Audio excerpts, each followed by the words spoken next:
अदानी मुद्दे पर कांग्रेस की बड़ी मुहिम में सेंध लगती नजर आ रही है। संसद के अंदर और बाहर अदानी मुद्दे को लेकर जेपीसी की मांग पर अड़ी है कांग्रेस, लेकिन एनसीपी प्रमुख के ताजा बयान के बाद कांग्रेस की मुहिम को झटका लगता दिख रहा है। हिंडनबर्ग की रिपोर्ट आने के बाद कांग्रेस ने अदानी के खिलाफ मोर्चा खोला हुआ है। कांग्रेस इस मुद्दे पर सीधे प्रधानमंत्री को घेर रही है। कांग्रेस की अगुवाई में विपक्ष के 19 दल अदानी मुद्दे की जांच जेपीसी से कराने की मांग कर रहे हैं। अदानी मुद्दे पर विपक्षी दलों ने ऐसा हंगामा किया कि बजट सत्र का दूसरा चरण स्वाहा हो गया। एक भी दिन ठीक से काम नहीं हो पाया। अदानी मुद्दे पर जेपीसी की मांग करने वाले दलों में शरद पवार की पार्टी एनसीपी भी है, लेकिन एक निजी चैनल को दिए इंटरव्यू में एनसीपी प्रमुख शरद पवार ने कहा, ऐसा लगता है कि अदानी को निशाना बनाया जा रहा है। जेपीसी की बजाय सुप्रीम कोर्ट की जांच पर लोगों को ज्यादा भरोसा है। शरद पवार के इस बयान की अहमियत इसी से समझी जा सकती है कि कांग्रेस को इस पर तुरंत बयान जारी करना पड़ा। कांग्रेस के मीडिया प्रभारी जयराम रमेश ने बयान जारी कर कहा, अदानी को लेकर एनसीपी के अपने विचार हो सकते हैं, लेकिन बाकी 19 दल अदानी के मुद्दे को बेहद गंभीर मानते हैं। बीजेपी के खिलाफ एनसीपी समेत 20 विपक्षी दल एकजुट हैं। पवार के ताजा बयान से सवाल खड़े हो रहे हैं कि क्या अदानी को लेकर एनसीपी का रुख नरम पड़ा है।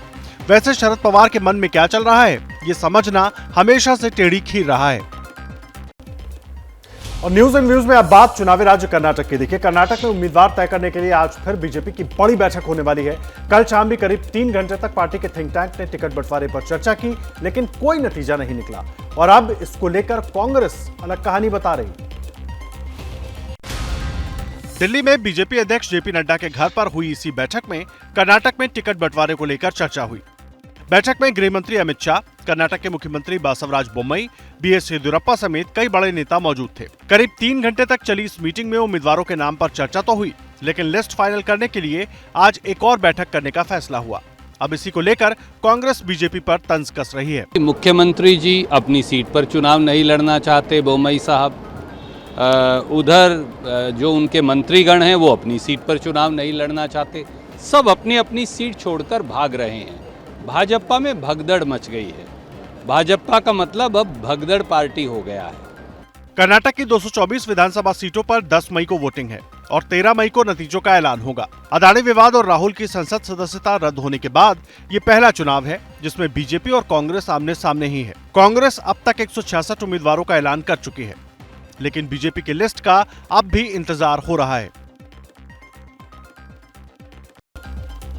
कांग्रेस को दक्षिण में एक और बड़ा झटका लगा है। ए.के. एंटनी के बेटे के बाद अब आंध्र प्रदेश के पूर्व सीएम किरण कुमार रेड्डी ने बीजेपी का दामन थाम लिया है। रेड्डी अविभाजित आंध्र प्रदेश के आखिरी सीएम थे।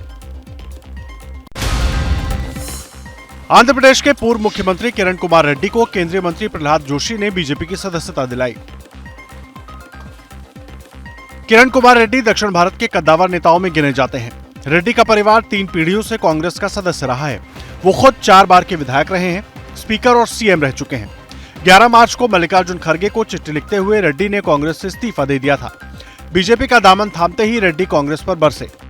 And I never imagined that I'll have to leave the party. Unfortunately, what has happened is state after state, due to bad decisions and wrong decisions of the Congress High Command, the party is getting damaged totally in all the states. वहीं BJP मान रही है कि किरण कुमार रेड्डी आंध्र प्रदेश में party के लिए अहम साबित होंगे। पार्टी को मजबूती भी मिलेगी। बीजेपी में शामिल होने के बाद रेड्डी ने बीजेपी अध्यक्ष जेपी नड्डा से उनके घर जाकर मुलाकात भी की। और न्यूज एंड व्यूज में अब आपको लेकर चलते हैं बिहार। पहले सीएम नीतीश कुमार के लाल किले वाले इफ्तार पर जमकर सियासी तकरार हुई। अब उनकी दूसरी इफ्तार पार्टी पर भी खूब सियासी तीर चल रहे हैं। नीतीश की इफ्तार पार्टी कल उनके आवास पर हुई है। पटना में अपने आवास पर सीएम नीतीश कुमार ने इफ्तार पार्टी का आयोजन किया। तेजस्वी यादव समेत बिहार सरकार के तमाम मंत्री और पार्टी के कई नेता इसमें शामिल हुए। दावत इफ्तार के लिए बीजेपी को भी न्योता भेजा गया था, लेकिन बीजेपी ने बिहार हिंसा को सामने रखते हुए इफ्तार पार्टी के बहिष्कार का फैसला किया। बीजेपी ने नीतीश पर सियासत करने का आरोप लगाया है।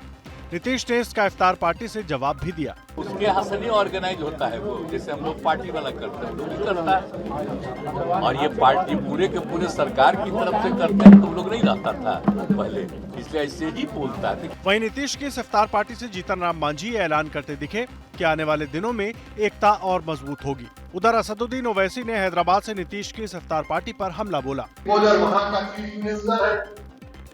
माने ऐसा कभी इधर खुदा की मार ले बोला।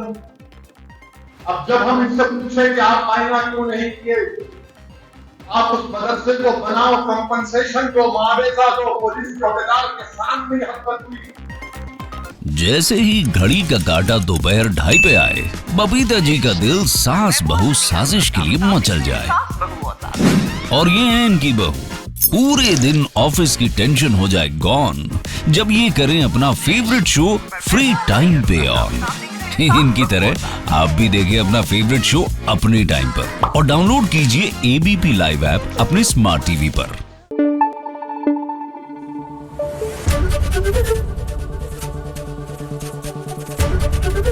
एबीपी न्यूज आपको रखे आगे।